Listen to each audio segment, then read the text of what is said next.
Hello and welcome to the DBcast.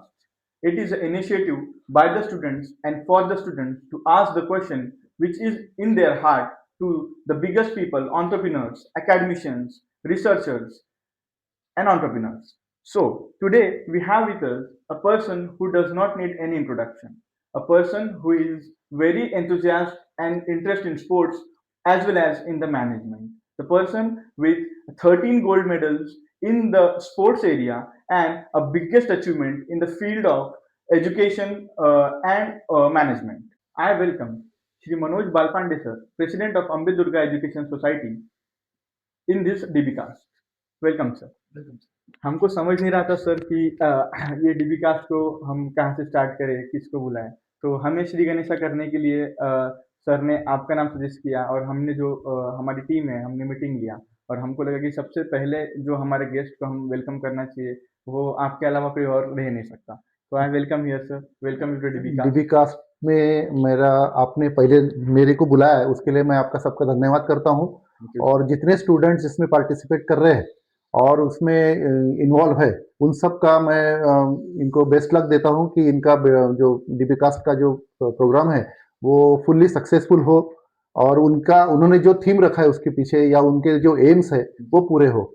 इसलिए मैं सारे स्टूडेंट्स को मेरी तरफ से बेस्ट ऑफ लक बोल रहा हूँ। सर आपने बोला तो परफेक्टली ये श्री गणेशा हो गया है और डेफिनेटली ये बहुत अच्छा इवेंट जाएगा। और हम जो चाहते हैं इस इवेंट से स्टूडेंट सब कुछ चीज़ें जाने, बहुत सारी चीज़ें इंसाइट्स इस प्रोग्राम से बच्चों को पता चले, बहुत सारी चीज़ें बच्चे इस प्रोग्राम से सीखे। तो डेफिनेटली आपके साथ डिस्कशन करके सर हम चाहते हैं कि बहुत सारी चीज़ें आपसे हम लोगों को मिले, क्योंकि आप हमारे लिए सोर्स ऑफ इंस्पिरेशन हमेशा के लिए है और रहेंगे और बहुत सारी चीज़ें आपसे जाननी है सर। जी बिल्कुल सर, स्टार्ट करते हैं हम आपके जर्नी से। आप हमें बताइए अम्बे दुर्गा एजुकेशन सोसाइटी के बारे में, इस कॉलेज के बिल्डअप के बारे में। हाँ, मेरे बारे में अगर ये हो तो मैं एक्चुअली मेरे फादर जो है फार्मर थे पहले और उनके जो वहाँ जब उन्होंने स्टार्ट किया तो एक गवर्नमेंट जॉब से स्टार्ट किया। मेरे फादर ज़्यादा पढ़े लिखे नहीं थे, 11 पास थे और उस वक्त उन्होंने गवर्नमेंट में जॉब में किया और कुछ साल गवर्नमेंट जॉब करने के बाद उनकी ही जो लैंड थी एग्रीकल्चर लैंड उसको एनए करके उन्होंने प्लॉट्स बेचे और वहाँ से उनका एक्चुअली बिजनेस का सफ़र चालू हुआ। इन बिटवीन हाँ, मैं जब वर्किंग में आया 18 साल का था और मैं जब खेल रहा था तभी एक सोसाइटी बनाया गया। इसका स्थापना 1997 में हुई, अम्बे दुर्गा एजुकेशन सोसाइटी। उसमें फाउंडर मेंबर करके पिताजी के साथ मैं भी था और तब से 1997 से ये सोसाइटी स्टार्ट हुई। दो 1997 के बाद मैं पुणे में मुझे शिफ्ट होना पड़ा कुछ सालों के लिए और 2005 में एक कंसेप्ट आया कि स्पोर्ट्स के साथ, मेरा स्पोर्ट्स का बैकग्राउंड था और स्पोर्ट्स के साथ हम क्या कर सकते। तो मैंने देखा कि एजुकेशन के साथ स्पोर्ट्स का लिंक एक एक कॉम्बिनेशन बैठाने के लिए बहुत कम लोग थे उस वक्त मार्केट में कि भाई जिसमें एजुकेशन भी हो और स्पोर्ट्स भी हो साथ में। अभी जितने भी प्रोफेशनल्स कॉलेजेस है ऐसी नहीं थे, ऐसी नहीं, उस वक्त भी थे काफ़ी, पर वो एक ही सेगमेंट में थे, दोनों इंक्लूडिंग स्पोर्ट्स के लिए ऐसा कुछ कॉलेजेस वगैरह नहीं था। तो मैंने टेक्निकल कॉलेज में इसमें मेरे फादर्स को मैंने सजेस्ट किया कि सर अपन एक मेरे फादर को सजेस्ट किया कि अपन एक फार्मेसी कॉलेज ओपन करेंगे। उस वक्त फार्मेसी की अच्छी बूम थी और एक मुझे लगा कि इंडिविजुअल जॉब्स के लिए भी अगर जाए तो फार्मेसी एक अच्छा सेक्टर है। तो हमने 2005 में मेरे फादर के साथ मिलके हमने फर्स्ट टाइम नागपुर में अपने ही खेती पे, जहाँ पर हमारी एग्रीकल्चर लैंड थी, वो उन्होंने अम्बे दुर्गा एजुकेशन सोसाइटी को 2.5 एकड़ डोनेट किया और फर्स्ट अपना 2005 को अपना फाउंडेशन स्टार्ट हुआ। 2006 में अपने को परमिशन लिए और अपनी फर्स्ट बैच 2006-7 से अपनी फर्स्ट बैच स्टार्ट हुई है। 2010 में अपनी फर्स्ट बैच बाहर रही, पर अनफॉर्चुनेटली मेरे फादर 2011 में हार्ट अटैक से गए और फिर मैं पुणे में जो काम करता था, यहाँ पर भी काम करता था, वो मुझे कम्प्लीटली शिफ्ट होकर पुणे से यहाँ आना पड़ा। मेरा एजुकेशन, मेरा अभी मास्टर डिग्री हुई है पर आर्ट कॉमर्स में हुई है, एमबीए हुआ है पुणे से। और स्पोर्ट्स में मेरा दो इंडिविजुअल स्पोर्ट्स में मेरा करियर बना। मैं 800 मीटर और 1500 मीटर, जिसको मिडल डिस्टेंस ट्रैक इवेंट में कहा जाता है, दो सेगमेंट है, एक ट्रैक इवेंट है, एक क्रॉस कंट्री इवेंट है। तो मेरा ट्रैक इवेंट में 800-1500 मीटर का था। मैंने ऑल इंडिया यूनिवर्सिटी में मेरे 13 गोल्ड, 2 सिल्वर और 1 ब्रॉन्ज है ऑल इंडिया यूनिवर्सिटी में। और मेरे एक क्रॉस कंट्री भी मैंने मारा है हिसार में ऑल इंडिया यूनिवर्सिटी की, जो सेकंड बेस्ट अभी भी टाइमिंग है यूनिवर्सिटी में 32 minute 28 second, 32 minutes and 28 seconds. तो वो मेरे ये स्पोर्ट्स के अचीवमेंट है। Congratulation sir on your achievement. इसलिए हाँ, जब भी हमारे कॉलेज में जल्लोष रहता है आप एक्टिवली उसमें हमारे साथ मिलकर पार्टिसिपेट करते हो, इसलिए मुझे समझ आया कि जल्लोष में आप एक्टिव क्यों रहते हो। और शायद हमारा पहला फार्मेसी इंस्टीट्यूट है जिसका लाइन 2.5 एकड़ का प्लेग्राउंड एरिया है। और 5 साल हमने जो फार्मा क्रिकेट लीग ऑर्गेनाइज की आपकी लीडरशिप में सर, तो वो नेशनल लेवल पे बहुत ज़्यादा बूम कर चुकी है। तो कहीं न कहीं एकेडमिक्स के साथ आपका जो स्पोर्ट अटैचमेंट है, वो रिफ्लेक्ट होता है हमारे इंस्टीट्यूट के साथ। नहीं, इसका दो कारण है। एक कारण ये है कि हम स्पोर्ट्स सिर्फ पढ़ाई में बच्चे का पूरा 100% टैलेंट नहीं देख सकते किसी बच्चे में। उसके काफ़ी सेक्टर्स है जिसमें आर्ट है, स्पोर्ट्स है, एजुकेशंस है, या उसके इंटरनल और कुछ उसके अंदर कुछ टैलेंट हो सकता है, हिडन टैलेंट भी रह सकता है। इसके अलग अलग सेक्टर्स है जिसमें हम लोगों ने जाके बच्चों को एनालिसिस करना चाहिए। बहुत सारे इंस्टीट्यूट 90% इंस्टीट्यूट इंडिया के अंदर में सिर्फ एक सिंगल इसके ऊपर चलते कि भाई मेरे पास स्टूडेंट आया उसको डिग्री देके भेजना है। मेरा कंसेप्ट ऐसा कभी नहीं था। मेरा एम ये था कि भाई मैं कितना उसमें से निकाल सकता हूँ। इसलिए मैंने काफ़ी मेरे कॉलेजेस में आपने देखा होगा कि स्पोर्ट्स तो ठीक है, अपन स्पोर्ट्स के बारे में मेरा बैकग्राउंड है, तो ऑब्वियसली मुझे उससे प्यार है तो मैं वो स्पोर्ट्स करता हूँ। पर इंडिविजुअल वे में कल्चरल एक्टिविटीज़ में या अपने कॉलेजेस में Dada Saheb बालपंडे college of pharmacy में जितने इंडिविजुअल बाकी इवेंट्स भी होते हैं, जिसमें अपन ने पिछले वक्त यूथ फेस्टिवल लिया था, उसमें भी 2 स्पोर्ट्स के रखे थे, कल्चरल एक्टिविटीज़ रखी थी और बाकी तो ये ज़्यादा कार्यक्रम होते हैं। उसके कारण ही है कि मुझे लगता है कि बच्चों ने अपना हिडन टैलेंट सामने लाना चाहिए, उनको दिखना भी चाहिए। और उससे क्या होता है कि बच्चों में बाकी उसको अगर उसका स्पोर्ट्स और उसकी चॉइस की चीज़ कुछ मिली, तो बाकी जब भी उसका परफॉर्मेंस ऑटोमेटिकली बढ़ जाता है। तो मेरे कॉलेज का रिजल्ट इसलिए अच्छा नहीं है कि मेरे परसेंटेज मेरा ज़्यादा कटता है और मेरे पास अच्छे बच्चे हैं। इसलिए भी अच्छा है कि उनको वो स्कोप मिलता है मेरे कॉलेज में, मैं देने की कोशिश करता हूँ कि वो प्लेटफॉर्म की उनको उनके इंडिविजुअल जो है, उनके इंडिविजुअल जो टैलेंट्स है, उसके लिए उनका एक प्लेटफॉर्म भी मेरे को मैं देता हूँ। तो उसका कारण क्या है, वो ओवरऑल डेवलपमेंट के लिए उसके अच्छे चांसेस बनते हैं, उसके रिलेशन अच्छे बनते हैं, उसके डिसिप्लिन में काफ़ी फ़र्क पड़ता है। और वो जो इनिशियली उसको लगता है कि मुझे करने के लिए क्या जो कुछ चाहिए उसको, और वो लगता है बूस्ट, अपनी क्वालिटी दिखाने के लिए बूस्ट। तो वो अपने आप को, एक बच्चा बहुत मेरिट लिस्ट है पर दूसरा स्पोर्ट्स में है और उसको टैलेंट दिखाने की कोशिश नहीं दिखा है, मतलब उसने दिखाया नहीं या उसने परफॉर्म नहीं किया, तो वो अपने आप को हरदम वो जो अच्छा एजुकेशन में उससे अपने आप को नीचे ही समझता। पर अगर एक स्पोर्ट्समैन लड़का है जिसने अच्छी बैटिंग किया है या अच्छा क्रिकेट खेला है या अच्छा खो खो खेला है या और कोई भी खेल खेला है, तो वो दूसरा एक दूसरे से कंपेयर नहीं करता। उसको लगता है, मालूम है कि भाई ये स्पोर्ट्स में अच्छा है तो मैं इसमें, तो दोनों अपने आप को इक्वल बेंच पे देखते हैं। तो मैं कोशिश करता हूँ कि बच्चों को सारा हर जगह कुछ दूँ कि ताकि अपना अपना टैलेंट बच्चे शो करें और अपने आप को एक दूसरे से कम नहीं समझे। हर एक में एक टैलेंट है, ये तो पक्की बात है। तो हर आदमी को अगर हर जगह टैलेंट देने की कोशिश किए जाए तो वो अपने आप को पैरेलल समझता है, ऊपर नीचे नहीं समझता। ये उसमें का बीज मंत्र है, राइट। एजुकेशन के फील्ड में ये बीज मंत्र है और वो मुझे लगता है कि मैं देने की कोशिश करता हूँ।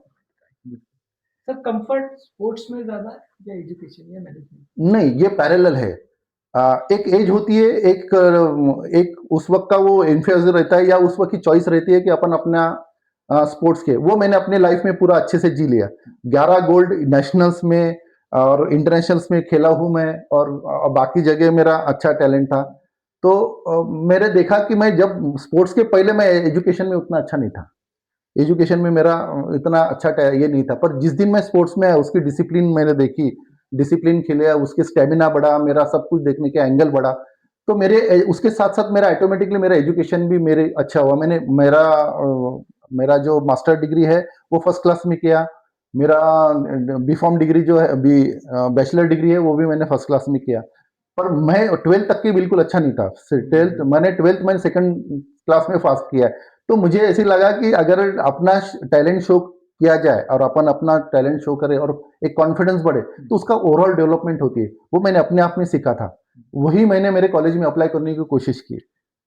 तो मुझे क्या लगता है कि sports and academy sports academy hands and hand है। और उसका और सक्सेसफुल एग्जांपल हाँ, ऐसे ही बोल सकते हैं क्योंकि मेरे बच्चे का सेटिस्फेक्शन ही मेरा रिजल्ट है। मैं ये कंपेयर नहीं कर सकता कि मैं नैक हूँ, मैं एनबीए हूँ या मेरा बच्चा फर्स्ट में आया, मेरा मेरिट में है करके ये है। मेरे बच्चे टोटल मेरे पास कितने हैं, उसमें से टोटल सेटिस्फेक्शन कितना कितना है, ये मैनेजमेंट का कंसेप्ट अगर है तो उसमें मैं कम से कम मैं समझता हूँ कि मैं सेटिस्फाइड हूँ और मैंने अपना टैलेंट शो किया है। बिल्कुल। नहीं सर, आपके इसके साथ बहुत सारे स्टूडेंट्स भी, आपके साथ एफिलिएटेड स्टूडेंट सेटिस्फाइड है कि बिल्कुल आपके लीडरशिप के अंदर ये सब चीजें वो सीख रहे हैं। बिल्कुल sir. Being a president sir, इतनी बड़ी आपकी जर्नी रही है और इतने सारे अचीवमेंट्स हमने लिए हैं। एनबी एक्रीडेट है हमारा कॉलेज, नैक एक्रीडेट के 2 साइकिल्स हो चुके हैं, पीएचडी रिसर्च सेंटर है, इतने सारे रिसर्च हमारे तरफ हुए हैं। आज भी रिसर्च हब हब के नाम से हम जाने जाते हैं। तो सर, बीइंग अ प्रेसिडेंट आपको ऐसे कौन से अचीवमेंट पे ऐसे स्ट्रगल फील हुआ कि हाँ, ये लेना थोड़ा मुश्किल था बट हाँ, ये मैंने इन कर लिया शॉर्ट है? सर, 20 साल की जर्नी में वो स्ट्रगलिंग पॉइंट जहाँ पे यस, लगा, क्योंकि इजी नहीं है, हर कोई इजी सक्सेस अचीव करना इज नॉट इजी टास्क। और आज जिस अचीवमेंट के साथ हम स्टैंड कर रहे हैं, उस अचीवमेंट में डेफिनेटली बैक स्टेज आप लोगों ने, आपने बहुत सारे अप डाउन्स देखे। तो मुझे मुझे लगता है कि मैंने नैक एनबीए में तो ये टीम वर्क हुआ। ये मेरे पूरे स्टाफ ने, प्रिंसिपल्स ने, teaching staff, non teaching staff और बच्चों ने मिलके नैक एनबीए के लिए किया। सबसे ज़्यादा मैनेजमेंट में स्ट्रगलिंग पॉइंट और जो सेटिस्फेक्शन पॉइंट अगर कुछ है, तो फर्स्ट ईयर में आने के बाद जो बच्चों की साइकोलॉजी रहती है, वहाँ से लेके उस बच्चे को फाइनल फिनिश लास्ट में लाना, ये सबसे बड़ा स्ट्रगल पॉइंट है मैनेजमेंट के लिए। मैं एक छोटा-सा उदाहरण बताता हूँ कि एक लड़का था मेरे पास, मैं नाम इसलिए नहीं देता कि कुछ उसमें सीक्रेट्स भी है, तो वो एक लड़का था जो पुसद का था। वो यहाँ पर जब आता था तो उसकी लैंग्वेज, उसकी बॉडी लैंग्वेज और उसकी बोलने की स्टाइल पे सब लोग हंसते थे। और आज वो लड़का जब अपने साथ 4 साल करके गया, आज वो ऑस्ट्रेलियन यूनिवर्सिटी में एक प्रोफेसर करके नौकरी कर रहा है। तो वो जो है, वो जो स्ट्रगल पॉइंट है मैनेजमेंट के लिए, वो स्ट्रगल पॉइंट है कि हम अपने बच्चे को, जो आने वाला बच्चा है वो रॉ में आया था, उसको हमने कितना फिनिश किया, ये सबसे बड़ा स्ट्रगल पॉइंट है। नैक एनबीए एक प्रोसेस है मैनेजमेंट के लिए, नैक एनबीए प्रोसेस है, ये प्रोसेस बदलती रहेंगी और आती भी रहेंगी। पर मैनेजमेंट के लिए लास्ट सेटिस्फैक्शन पॉइंट या सबसे स्ट्रगल पॉइंट, और आपने पूछा कि सबसे स्ट्रेसफुल क्या होता है या अपने आपने अचीवमेंट क्या बताया, तो मैंने ये मेरे बच्चे जब मैंने रॉ में देखे, उसको मैं कितना फिनिश कर पाया अपने बच्चों को, वो मेरे लिए सबसे टास्क, बड़ा टास्क है। सबसे बड़ा टास्क मेरे लिए वो है। और सर, ये 20 साल की जर्नी में वो पॉइंट जिसको आपने सबसे ज्यादा एंजॉय किया? वो पॉइंट है कि मैंने एक ही साल, पिछले साल हमारे पास एक ही साल में मेरे सारे बच्चे, एमफॉर्म के सारे बच्चे इनका, मेरे पास 4 विंग है एमफॉर्म की, चारों विंग में फर्स्ट 5 में मेरे चारों बच्चे, चार चार बच्चे थे। तो वो एक अच्छा था। उसी साल हमने एक इंस्टू ये लिया था यूथ फेस्टिवल। उस यूथ फेस्टिवल में सारे कॉलेजेस के पार्टिसिपेशन थे। उसी साल हमारा यूनिवर्सिटी में यहाँ से रिप्रेजेंटेशन गया है और वहाँ पर भी हमारा रैंक आया था, तो आविष्कार में।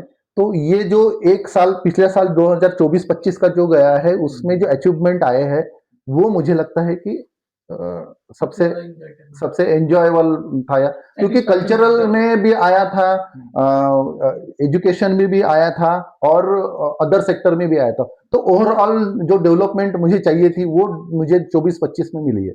24-25 में तो मिली सर, लेकिन 22 में भी एक अचीवमेंट आपको मिली है, ideal society award. Ideal society award जो है वो मिला सोसाइटी को, पर उसमें पार्ट टाइम सबसे बड़ा जो पार्ट था वो स्टूडेंट्स का था और इसका था अपने टीचर्स लोगों का। तो उसका कैसा है कि मैं हरदम बोलता हूँ कि सोने की लंका रहने के बाद अगर रावण है तो कोई काम का नहीं। तो सोने की लंका में अगर रावण बैठा दोगे तो कोई प्रॉब्लम नहीं। इसलिए बोलते हैं हम लोग कि ओवरऑल डेवलपमेंट देखा जाता है हरदम। तो ये जो आविष्कार, फर्स्ट आइडियल सोसाइटी जो मिला था, वो सारे अचीवमेंट को देख के मिला गया था। तो इसमें बच्चों का पार्टिसिपेशन था, टीचर्स का पार्टिसिपेशन था, कॉलेज की ये प्रोग्रेस रिपोर्ट थी और मैनेजमेंट का भी पार्ट एंड पार्सल था। तो ये ओवरऑल एक आइडियल सोसाइटी का अवार्ड था 2022 को। उसी साल हमको एक रिसर्च में भी बेस्ट रिसर्चर भी अवार्ड मिला है डॉक्टर नीलेश महाजन को, उसी साल। हाँ। तो सर, 20 इयर्स की ये जर्नी थी अपने डीबीसीओपी की। अभी 20 इयर्स हमने कंप्लीट कर दिए इस साल 2026 में। तो अभी इतने सारे अचीवमेंट, सब चीज़ें, तो इसको लेके अपने को एक इस लेगेसी को आगे बढ़ाना है। तो फ्यूचर जो है, फ्यूचर ग्रोथ अपॉर्चुनिटीज ये आप कैसे देखते हो अभी कि आगे और मैं कैसे डेवलप करना चाहूंगा इस सबको? मैं दो सेक्टर्स में अलग अलग डिवाइड करता हूँ। एक सेक्टर तो ये है कि फार्मेसी जो जा रहा है यहाँ पर, वो वर्ल्ड में सबसे ज्यादा टर्नओवर, प्रॉफिट की बात नहीं कर रहा हूँ मैं, टर्नओवर में सबसे अच्छा है। तो हम जो प्रोफेशन में हम लोग जो एजुकेशन बच्चों को दे रहा है, उनका फ्यूचर ब्राइट है अगर उसने खुद ने मेहनत की तो वो एक सेक्टर अच्छा है। सेकंड थिंग ये है कि गवर्नमेंट की कुछ पॉलिसीज बदल रही है, एनएपी आ रही है, नहीं आ रही। उसके कारण हमने एक 35 एकड़ की लैंड ली है यहाँ से 70 किलोमीटर्स पे, गिरड नाम के वहां पर, और वहां पर एक यूनिवर्सिटी का पूरा कैंपस अपन डेवलप कर रहे हैं। तो एनएपी के कारण इसलिए क्योंकि उसमें बहुत सारे सेक्टर्स है, जो एनएपी में एक सेक्टर में सिर्फ फार्मेसी सेक्टर में सेटिस्फाइड अपन बच्चों को नहीं कर सकते। इसमें कुछ अलग अलग सब सेक्टर्स होना, कम से कम 3 से 4 विंग्स अलग अलग होना चाहिए जिसके बच्चा अपने को, तो उस वो जो सेटिस्फेक्शन का पॉइंट अगर अगर एनएपी करवाना है तो हमको यूनिवर्सिटी की जरूरत है। सभी जन अभी यूनिवर्सिटी पे जा रहे हैं क्योंकि गवर्नमेंट उस तरह से हमको डेवलप करने की कोशिश कर रही है, तो हम लोग भी अभी यूनिवर्सिटी में जा रहे हैं। 2032 तक के, 2032 तक के इसके पांचों सेगमेंट चालू हो जाएंगे, एमबीबीएस, बीएमएस, फार्मेसी, इंजीनियरिंग और schooling, from school to PG. School to PG का जो कॉन्सेप्ट है वो अभी स्टार्ट है, और उसका काफी डेवलपमेंट हो चुके हैं। वहां पर 2 लाख स्क्वायर फीट कंस्ट्रक्शन की अपने को परमिशन पहले मिली थी फर्स्ट फेज पे, उसमें से 60,000 70,000 स्क्वायर फीट का कंस्ट्रक्शन हो चुका है। और फर्स्ट डेवलपमेंट में हमने जो ये किया था उसके रिजल्ट भी अच्छे हैं। इनटेक कितना है वहां पर, पोटेंशियल कितना है, ये सारा चेक किया गया है। यहाँ अभी इसके बाद की जो जर्नी रहेंगी वो सिर्फ कॉलेज आने की और स्टूडेंट को ये करने की रहेगी। वहां पर रेसिडेंशियल का कैंपस है, रेसिडेंशियल कैंपस। बिल्कुल वो चीज़ें तो सेटिस्फाइड होगी क्योंकि आपने इनिशिएट किया है, और वो एंड पे नहीं जाएगी और सेटिस्फाई ये नहीं होगी, सक्सेसफुल नहीं होगी, ये डेफिनेटली इम्पॉसिबल है, नेक्स्ट टू इम्पॉसिबल ही चीज़ है। सर मुझे सिंपल क्वेश्चन पूछना था, व्हाई गिरेड? गिरिड एक इंटर, अभी 2 सेक्टर अलग अलग है ना विदर्भ के अंदर मोस्टली। एक है जहां पर नागपुर खेलता है और यहाँ पर एक चकौचौंध है, और दूसरा जो है एक इंटीरियर सेक्टर है जहां पर वर्धा भी डेवलप हो चुका है, यहाँ पर उमरेड डेवलप हो चुका है, इधर बाकी सब गोंदिया उंदिया सब जगह कॉलेजेस है। पर गिरिड एक सेक्टर ऐसा है जिसमें 42 गाँव है पास पास में, और इसकी पॉपुलेशन लगभग लगभग वर्धे की आती है, अगर ये 40 गाँव 40 गाँव पकड़े गए। पर यहाँ पर अभी तक एक सीबीएसई स्कूल भी नहीं थी। सेकंड थिंग, सबसे ज्यादा डेथ रेट है जो आत्महत्या का जो है, एग्रीकल्चर आत्महत्या का जो सेक्टर है, फार्मेसी सुसाइड का, वो सबसे ज्यादा उस सेक्टर से है। तो हमारे यहाँ पर एक ये है कि अगर कोई लड़का कहीं पर भी, चाहे स्कूल में या एमफॉर्म में, कहीं पर भी कोई भी डिग्री अगर उसके फादर करता करता अगर उसके घर के चले जाएगा तो सोसाइटी ही उसका पूरा खर्चा करेंगी। एक वो सेकंड थिंग, वहां कुछ नहीं था। दो, तो वहां पर मुझे लगा है कि उस पोटेंशियल को, वहां के जो पोटेंशियल है उनको भी नीड है स्किल्स की। अभी स्किल्स के सिवा इंडस्ट्री में कुछ नहीं है, मतलब अगर आपको आर्ट कॉमर्स भी करना है तो स्किल बेस्ड ही करना पड़ेगा। तो इस तरह से हमने वहां पर एक सेक्टर करने की कोशिश कर रहे हैं कि वहां का जो स्टूडेंट है, वहां का जो लड़के है, वहां का जो पेरेंट्स है, उसको हम एड्रेस करना चाहते हैं कि उनको वहां से, एक तो सेक्टर थोड़ा सा पानी नहीं होने के कारण एग्रीकल्चर पे डिपेंडेंट है, दूसरी इंडस्ट्री का सेक्टर नहीं है वहां पर। तो वहां पर ज्यादातर की इनकम जो है वो सोर्स ऑफ इनकम जो है एग्रीकल्चर ही है। पर बहुत सारा सेक्टर अभी इस दोनों तरफ, तीनों सेक्टर के से वहां पर रह गया था, जो हमने कवर करने की कोशिश किया है। हम लोग इसीलिए गिरड गिरड कर रहे हैं कि उस एरिया में अभी तक के एक सादी सीबीएसई स्कूल भी नहीं थी। और अभी जो एनएपी और बाकी जो सेक्टर है ना, वो सीबीएसई स्कूल के सिवा दूसरा टेस्ट नहीं है। कोई महाराष्ट्र गवर्नमेंट के सिलेबस के ऊपर कोई टेस्ट अभी तक नहीं है, चाहे वो इंजीनियरिंग का रहे, एमबीबीएस का रहे, या किसी टेक्निकल का रहे, वो सीबीएस के ऊपर है। वहां पर बहुत कम फी रखी गई है, 1st to 12th की स्कूल की परमिशन भी आ चुकी है। मैं यहाँ पे कोट करना चाहता हूँ कि पिछले 3 साल पहले गिरड में बालपांडे पब्लिक स्कूल नाम की स्कूल चालू हुई, और शायद इस रीजन की ये पहली स्कूल है जिसने 3 साल के टेनर में सीबीएसई का एफिलिएशन अचीव किया है। और प्रेजेंटली 3 साल के जर्नी में वहाँ पे 350 से 400 स्टूडेंट का एडमिशन है, और इतनी फ्लुएंट इंग्लिश और ये सब चीज़ें वो स्टूडेंट्स ये करते रूरल एरिया के, कि सिटी के स्टूडेंट्स को भी वो कहीं ना कहीं कॉम्पीट कर सकते हैं। तो एक अच्छा इनिशिएटिव सर गिरेड में हमने चालू किया है, और लिटरली उसके लिए आपको बहुत ज़्यादा थैंक्स बोलना चाहिए कि रूरल इंडिया की तरफ भी आप फोकस करते रहे। सर इस प्लेटफॉर्म के थ्रू एक मुझे आपसे थोड़ा सा इंसाइट्स निकालना है, गुरु मंत्र, कि कोई भी आप कोई भी इनिशिएटिव जब चालू करते हैं तो ऐसा कोई भी इनिशिएटिव नहीं जो फेल होता है। आप कितने डायमेंशन में उसको सोचते हैं